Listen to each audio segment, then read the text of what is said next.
को मीठा पसंद है ना, चाहे वो फल की मिठास हो या चॉकलेट की। लेकिन क्या आप जानते हैं कि केमिस्ट्री की दुनिया में दो ऐसे भाई हैं जो बिल्कुल जुड़वा है। उनका वजन एक ही है, उनके कपड़े एक जैसे हैं, यहाँ तक उनका केमिकल फॉर्मूला भी एक ही है। वह C6H12O6। उनका नाम है ग्लूकोज और फ्रुक्टोज। लेकिन असल रहस्य यहाँ से शुरू होता है।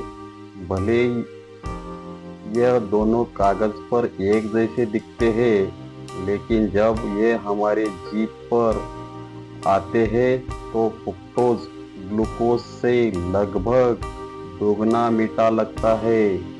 सोचिए, अगर फॉर्मूला सेम तो स्वाद अलग क्यों?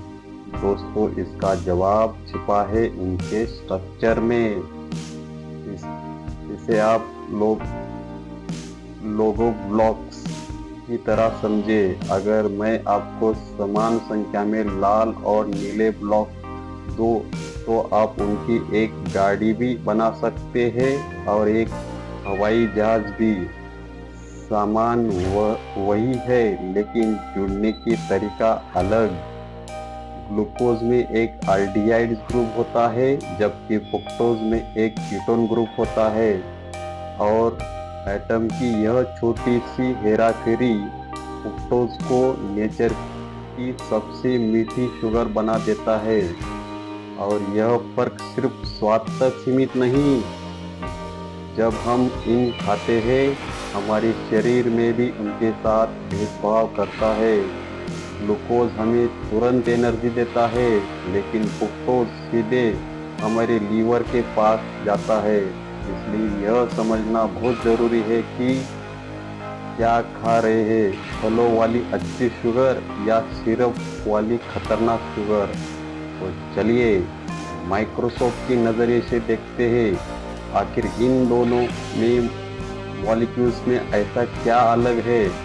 शुरू करते हैं ग्लूकोज और फ्रुक्टोज की आणविक रहस्य। चीनी, हम सब जानते हैं इसे, शायद थोड़ा ज़्यादा ही पसंद करते हैं।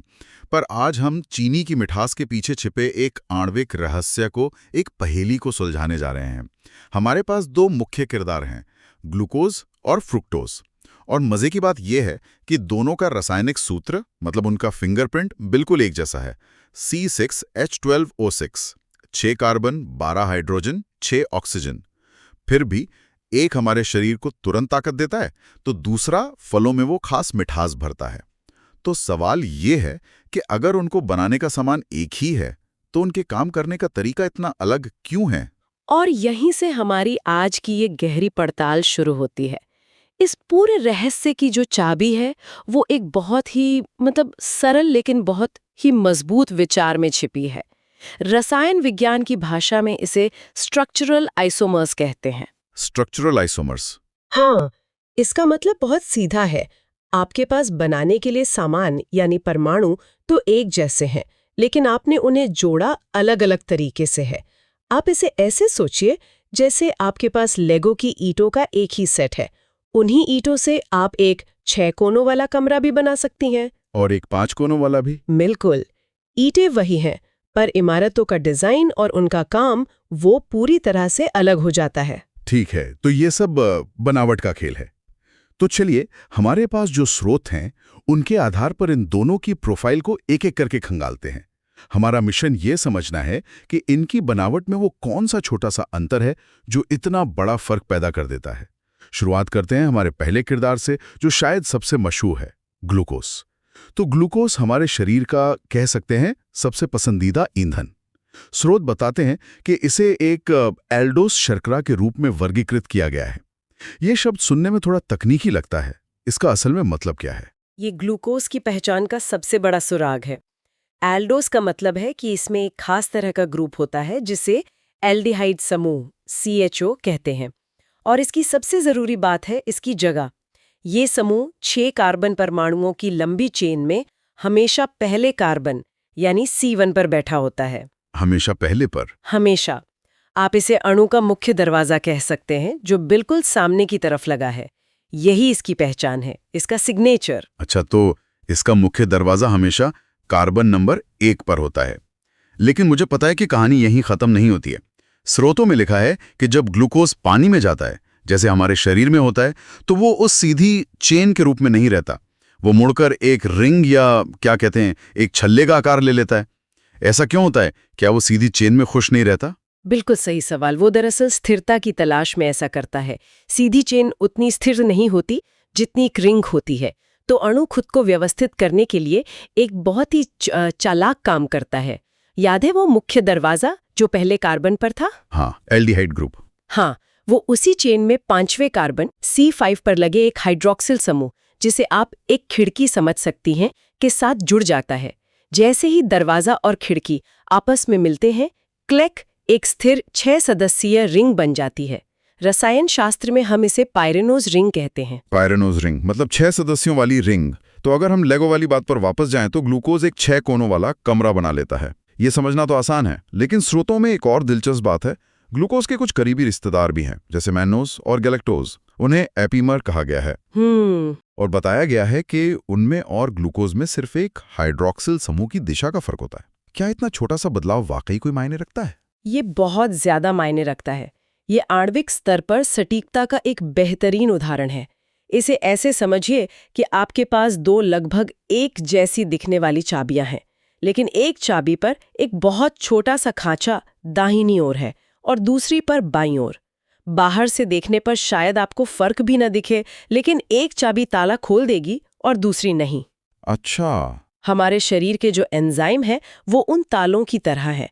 वो ग्लूकोज की सटीक बनावट को पहचानने के लिए बने हैं।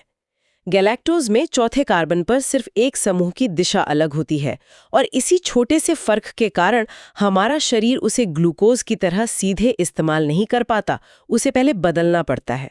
तो हाँ, एक छोटा सा बदलाव एक पूरी तरह से नया पदार्थ बना देता है। कमाल है। तो ग्लूकोज की प्रोफाइल तैयार है। एक एल्डोज शर्करा जिसका मुख्य समूह C1 पर है, पानी में एक स्थिर 6 सदस्यीय रिंग बनाता है और जिसकी बनावट इतनी सटीक है कि शरीर उसे फौरन पहचान लेता है। अब बारी है कहानी के दूसरे किरदार की, फ्रुक्टोज।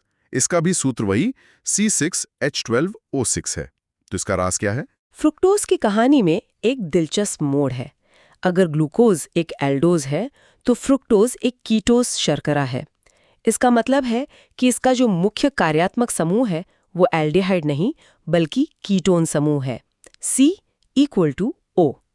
और सबसे बड़ा अंतर, ये समूह पहले कार्बन पर नहीं है, इसे एक स्थान आगे खिसका दिया गया है। ये दूसरे कार्बन यानी C2 पर है। एक मिनट, तो पूरा फर्क बस इतना है कि मुख्य समूह पहले कार्बन के बजाय दूसरे पर है। बस एक कदम का फासला। ये तो बहुत छोटा सा बदलाव लगता है। इसका अणु की बनावट पर क्या असर पड़ता है? ये छोटा सा बदलाव ही सब कुछ बदल देता है। सोचिए, अगर आप घर का मुख्य दरवाजा सामने से हटाकर बगल की दीवार पर लगा दें, तो अंदर के कमरों का पूरा नक्शा बदलना पड़ेगा ना? हाँ, बिल्कुल। फ्रक्टोज के साथ भी यही होता है। जब ये पानी में रिंग बनाने की कोशिश करता है, तो इसका C2 पर मौजूद कीटोन समूह C5 पर मौजूद उसी खिड़की के साथ प्रतिक्रिया करता है। लेकिन क्योंकि ये अब C2 से जुड़ रहा है ना कि C1 से, ये 6 सदस्यीय रिंग नहीं बना पाता। इसके बजाय ये एक छोटी 5 सदस्यीय रिंग बनाता है। इस संरचना को हम फ्यूरानोज रिंग कहते हैं। वाह! तो ग्लूकोज एक षटकोण, एक हेक्सागोन है। हाँ। और फ्रुक्टोज एक पंचकोण, एक पेंटागन। हाँ, सिर्फ एक समूह की जगह बदलने से पूरी इमारत का डिजाइन ही बदल गया। बिल्कुल। और यही डिजाइन का अंतर है जो उस चीज को प्रभावित करता है जिसे हम सब अनुभव कर सकते हैं, मिठास। स्रोत में साफ लिखा है कि फ्रुक्टोज ग्लूकोज से लगभग 1.5 गुना ज्यादा मीठा होता है। ये कैसे संभव है? क्या हमारी जीभ को ज्यामिति समझ आती है? एक तरह से हाँ, हमारी जीभ पर मीठे स्वाद के लिए जो रिसेप्टर्स होते हैं वे उन तालों की तरह हैं जिनके बारे में हम बात कर रहे थे। हर ताले के लिए एक खास आकार की चाबी बनी होती है। फ्रुक्टोज की जो 5 सदस्यीय रिंग की आकृति है वो हमारे स्वाद रिसेप्टर्स में ग्लूकोज की 6 सदस्यीय रिंग की तुलना में कहीं ज्यादा सटीकता से फिट होती है। ये एक मास्टर की तरह है जो ताले में पूरी तरह से बैठ जाती है और एक बहुत मजबूत संकेत भेजती है जिसे हमारा दिमाग बहुत मीठा के रूप में समझता है। ये तो सच में एक आहा पल है। तो उनकी बनावट अलग है, उनका स्वाद अलग है, लेकिन उनका सूत्र तो एक ही है, वे एक ही परिवार के सदस्य हैं। तो उनमें कुछ तो समानताएं भी होंगी। ये तो बहुत अच्छी बात पूछी आपने। उनकी सबसे दिलचस्प समानताओं में से एक ये है कि वे पानी में कितने बेचैन रहते हैं। हमने बात की कि वे रिंग बनाते हैं, पर ये कोई स्थायी अवस्था नहीं है। असल में ये रिंग लगातार खुलती रहती है, वापस सीधी चेन बनती है और फिर से बंद हो जाती है, अरबों बार। क्या मुझे लगा था कि रिंग बनने के बाद वे स्थिर हो जाते हैं।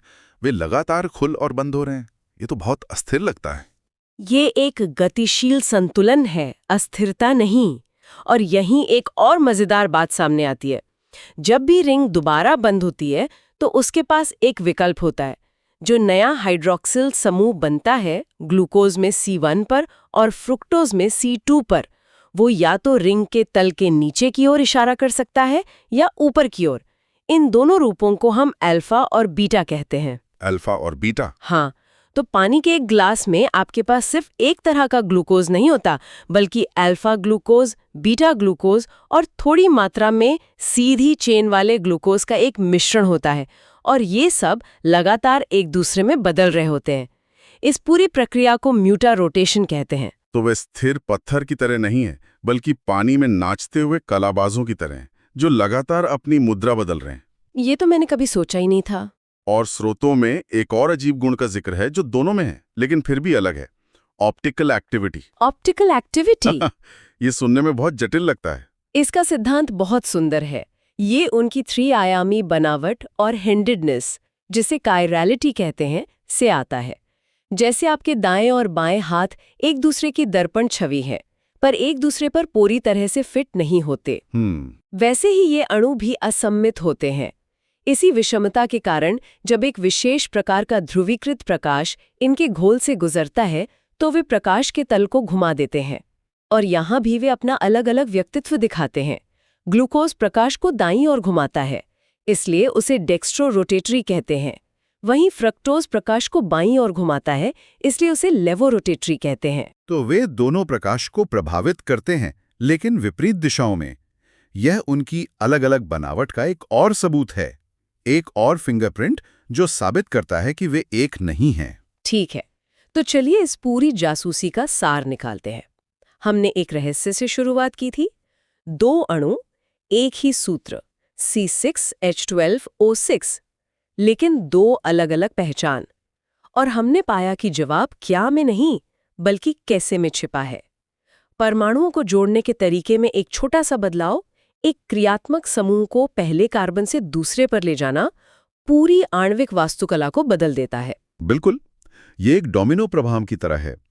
उस एक बदलाव ने रिंग के आकार को 6 सदस्यीय से 5 सदस्यीय कर दिया। उस आकार के बदलाव ने हमारे स्वाद रिसेप्टर्स के साथ उसके संपर्क को बदल दिया, जिससे एक बहुत मीठा हो गया। और उस 3D बनावट ने यह भी बदल दिया कि अणु प्रकाश के साथ कैसे व्यवहार करता है। लेगो की ईंटें वही थीं, लेकिन उनका डिजाइन ही सब कुछ तय कर रहा था। ये सोचना वाकई हैरान करने वाला है कि प्रकृति में इतनी सटीकता और जटिलता छिपी है, वो भी चीनी जैसी साधारण सी चीज में।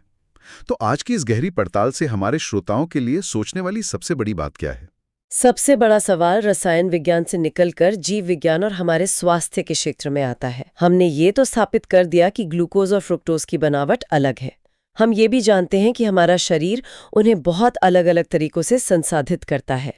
ग्लूकोज हमारे रक्त प्रवाह में जाता है और हमारी कोशिकाओं के लिए तत्काल ऊर्जा का स्रोत है, जिसे इंसुलिन नियंत्रित करता है।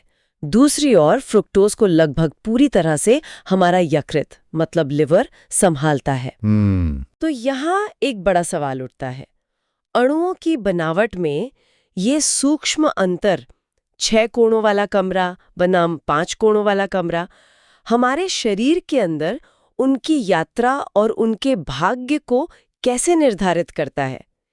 कैसे एक आकार का फर्क ये तय करता है कि चीनी का एक अणु मांसपेशियों के लिए ईंधन बनेगा या यकृत के लिए एक काम बन जाएगा? इस सवाल का जवाब हमारी पोषण और स्वास्थ्य की समझ को गहराई से प्रभावित करता है।